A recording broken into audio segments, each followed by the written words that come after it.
जय श्री राम।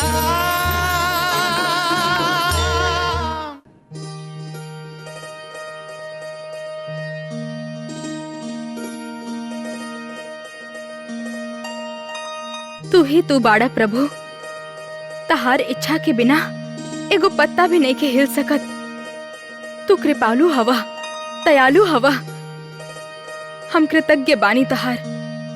तू हमार प्रार्थना स्वीकार करके हमार स्वामी के निद्रा से जगा देला। हम तहार जितना गुण गाई कम होखी। बस ऐसे ही कृपा बनैले रखिया। हमार बच्चा सबके सिर पे उनकर पिता के आशीर्वाद सदैव बनल रहे। हमार मांग के सिंदूर सदा चमकत रहे। तहरा के कोटि कोटि प्रणाम प्रभु, तहरा के कोटि कोटि प्रणाम। दीदी दीदी दीदी, राउर देवर जी जाग गए। दीदी जेठ जी, हम जीवन भर रउआ दोनों के आभारी रहा। रउआ निश्चिंत रही, राउर पति अब युद्ध जीत के ही वापस लौटी।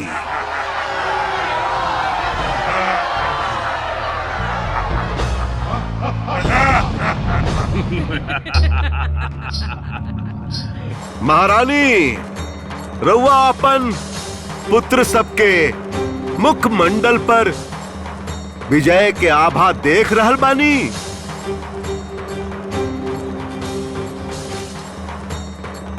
ई महावीर सब ऊ कर दिखैले जौन कोनो वीर नहीं कर सकत। सत्य में राम के अस्त्र शस्त्र के विफल करके, ओकर त्रिमुखी व्यूह ध्वस्त करके कुंभकर्ण के जगावल प्रशंसनीय बा। पिताश्री, काकाश्री के जगावे वाला होखे वाला युद्ध में दोनों पक्ष के वीर महावीर के बल, पराक्रम, धनुर्विद्या और शक्ति सब कुछ दांव पे लागल रहे। परंतु तू राम, लक्ष्मण और लंका द्रोही विभीषण की शक्ति के मात देके कुंभकर्ण के जगैला।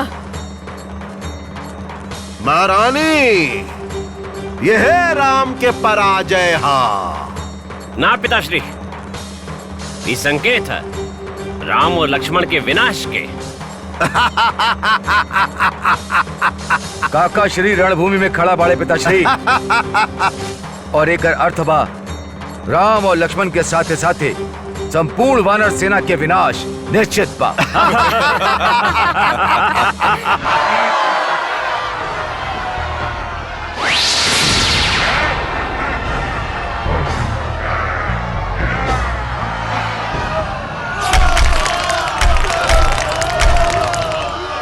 हमरा के बांध के रख ले रहा, भाग रहल बाड़ा मरकट।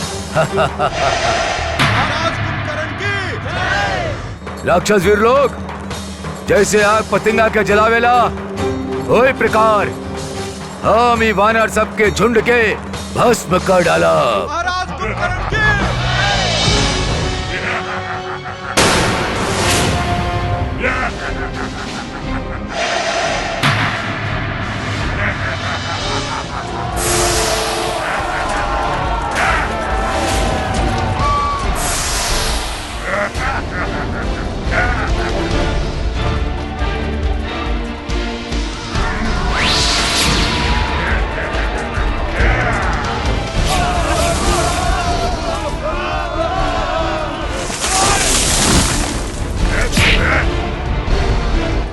ए बलहीन वानर, हमरा के क्रोध मत दिलावा, हम तोरा के चूर चूर कर दे।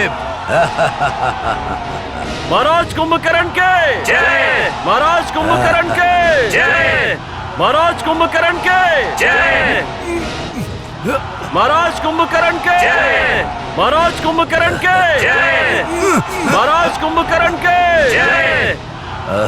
छोड़ हमरा के। महाराज कुंभकर्ण के जय, महाराज कुंभकर्ण के जय। बाली रावण के बगल में दबेले रहे, आज हम तोरा के दबा के अपन भाई रावण के बदला ले।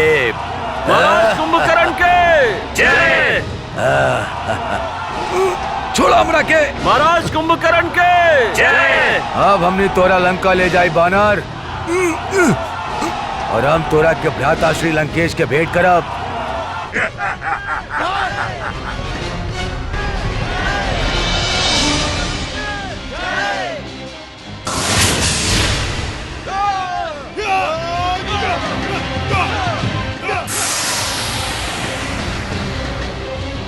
सुग्रीव, तू वानर सेना के अधिपत्य हवा ना। जब तू स्वयं लंकेश के बंदी बन जाइबा, फिर इस सब वानर सेना भाग जाई। तब फिर राम और लक्ष्मण बिना सेना के युद्ध करिए का, त युद्ध समाप्त। वनराज सुग्रीव के कुंभकर्ण लंका ले जा रहल बा, उनका के बचाई। कुंभकर्ण महाराज सुग्रीव के बंदी बनैले बा। हाँ, और वो उनका के लंका ला रहल बाड़े। ऐसन कैसे हो सकेला? परंतु ऐसन भइल बा सीता। आश्चर्य बा, कुंभकर्ण के क्यों रोकलस ना? का प्रलय पे केहू प्रतिबंध लगा सकेला? महाराज कुंभकर्ण स्वयं एगो प्रलय हवे, और उनकर पराजय असंभव बा। अकेले महाराज कुंभकर्ण राम लक्ष्मण और उनकर सेना के विनाश कर दी हैं। बड़ा बड़ाई करत रहू अपन राम के, तू अपन देवर के। हमार रघुनंदन, हमार प्रभु। का भइल? सबके सामने सुग्रीव के बंदी बना के लावल जा रहल बा, और केहू कुछ न कर रहल। राम भयभीत भइल बा का? ना, अर्थात राम अपन पराजय स्वीकार कर ले ना।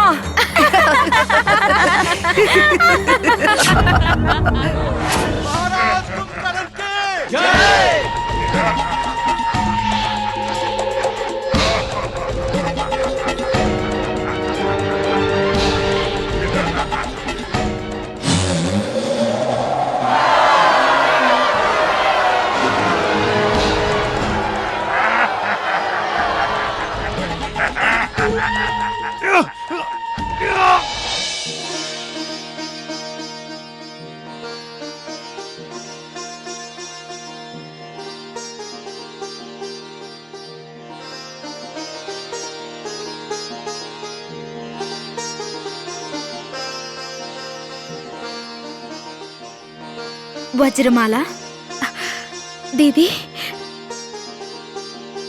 यहाँ त दीपोत्सव हो रहल बा। आज के दिन कोनो दीपोत्सव से कम तो नहीं थे दीदी। काहे? ऐसन का विशेषता बा आज के दिन में? हमार महाबली देवर जी शत्रु के सेनापति के बंदी बना के ला रहल बाड़े, अथवा उनका से भेंट हो की यही से। दीदी, सदा खुश रहा। तहरे खुशी में हमार खुशी छुपल बा।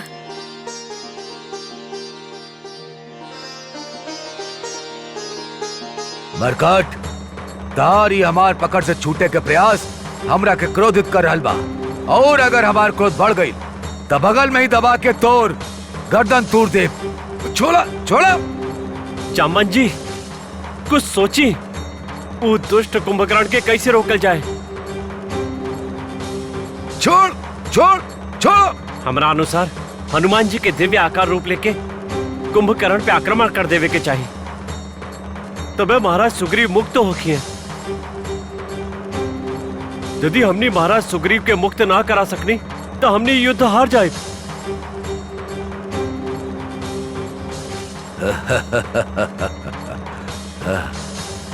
काका श्री,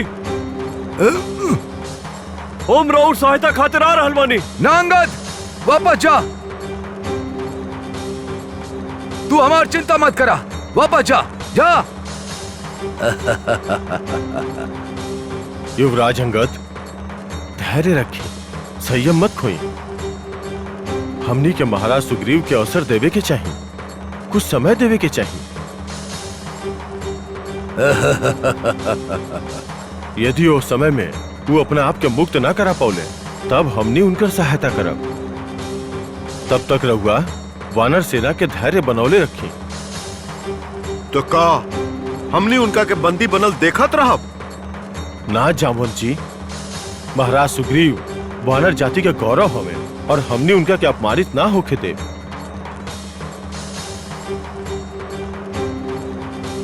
मित्र लक्ष्मण, महाराज सुग्रीव सत्य में धैर्यशाली और महावीर हमें कुंभकर्ण जैसे महाबली के बंदी बन जाए पर भी महाराज सुग्रीव के धैर्य डगमगाइल ना।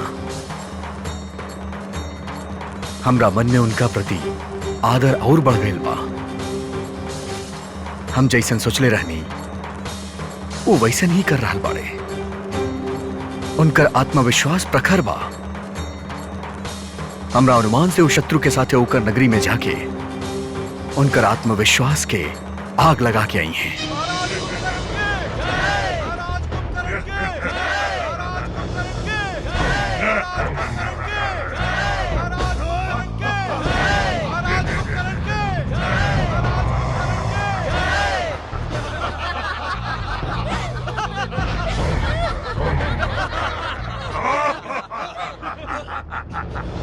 अरे मरकट, काहे गुदगुदी करा ताड़ा हमरा के? भागे खातुर तावला मत होखा। अब तो हम तारा के पिंजरा में बंद करके रखा। बच्चा सब खेले के खातिर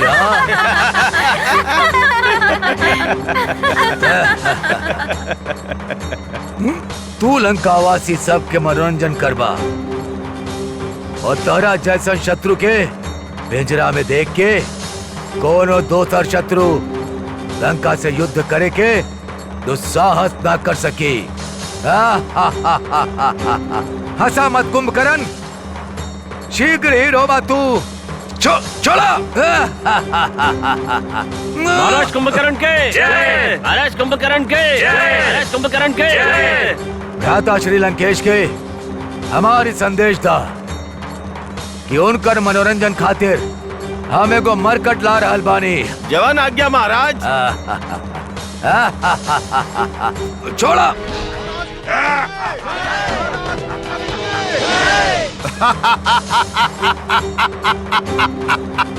कुंभकर्ण हमार मनोरंजन खातिर मरकट लेके आ रहल बा। अब तो मनोरंजन ही मनोरंजन बा भ्राता श्री। सुर्पनखा, हम मरकट के लंका के बीचों बीच बंधवा दे ताकि लंका के बच्चा सब ओकरा पर पत्थर मारस और मरकट चीखे चिल्लाए और लंका के बच्चा सब हंसस। और बच्चा सबके माता पिता भी हंसस। अब राम का करे भ्राता श्री? भीख मांगी। हमरा के हमार पत्नी दे दा, हमार सीता दे दा। का युद्ध समाप्त हो गए? महाराज कुंभकर्ण जागते ही वानर सेना के विनाश कर देले और महाराज सुग्रीव के बंदी बना के उलंका में ले आयल बाड़े। तो रघुनंदन और सौमित्रा वो कुंभकर्ण के रोक लेना। महाराज कुंभकर्ण के, महाराज कुंभकर्ण के। हम तारा के चेतावनी देले रही ना। शीघ्र ही रोबा। छोड़ा मरकट, छोड़ा।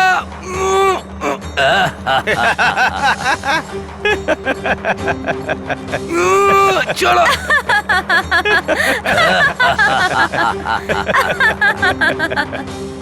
भैया, यदि कुछ और पल महाराज सुग्रीव ना आइले तो हमनी के लंका में प्रवेश करे के होखी। महाराज सुग्रीव के बल और शौर्य पे हमरा पूरा विश्वास बा लक्ष्मण। वो कुंभकर्ण के आत्मविश्वास के टुकड़ा टुकड़ा करके लौटी है।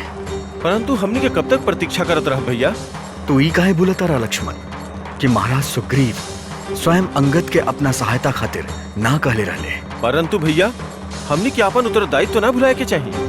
हाँ लक्ष्मण, हमने अपन उत्तरदायित्व कबो ना भूलब। हमने कुछ देर और प्रतीक्षा करब। फिर भी महाराज सुग्रीव ना लौटले तो हमने लंका के हर सुरक्षा कवच तोड़ के लंका में प्रवेश करब और आज ही युद्ध के समाप्त कर देब।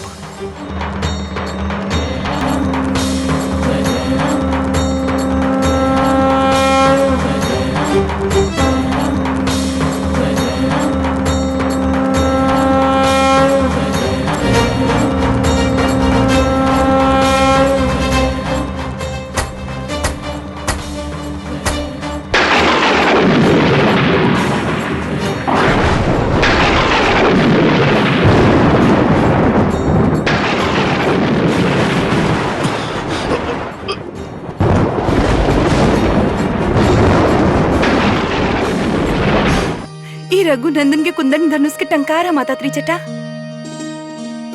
एकर अर्थ ई बा कि युद्ध अभी तक समाप्त नहीं के भइल। युद्ध समाप्त नहीं के भइल माता। ई टंकार दुष्ट रावण की बता रहल बा कि रघुनंदन के कुंदन धनुष से निकलल बाण दुष्ट रावण के प्राण लेके ही रही। स्वामी, ई केकर धनुष के टंकार हा? राम के धनुष के। तका राम लंका नगरी में पहुंच चुकल बाड़े। महारानी, क्रोधित मत हो कि लंकेश, किंतु केहू भी यह सोची कि राम अपन सेनापति के रक्षा खातिर लंका आयल होकी हैं। राम लंका में कबो प्रवेश ना कर सकी। ई भ्रम बराउर स्वामी, के रोकी उनका के?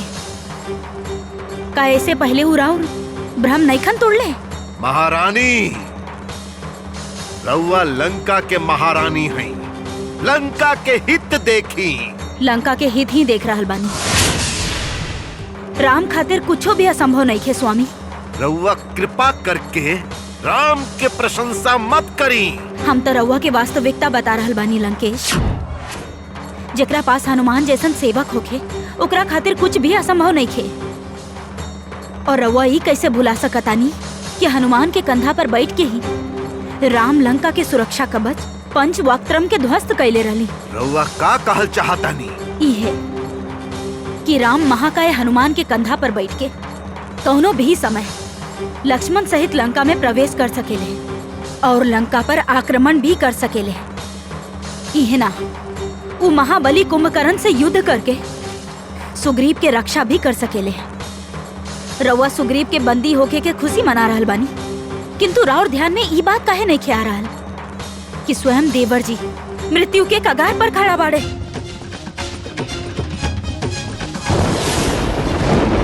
जय श्री राम।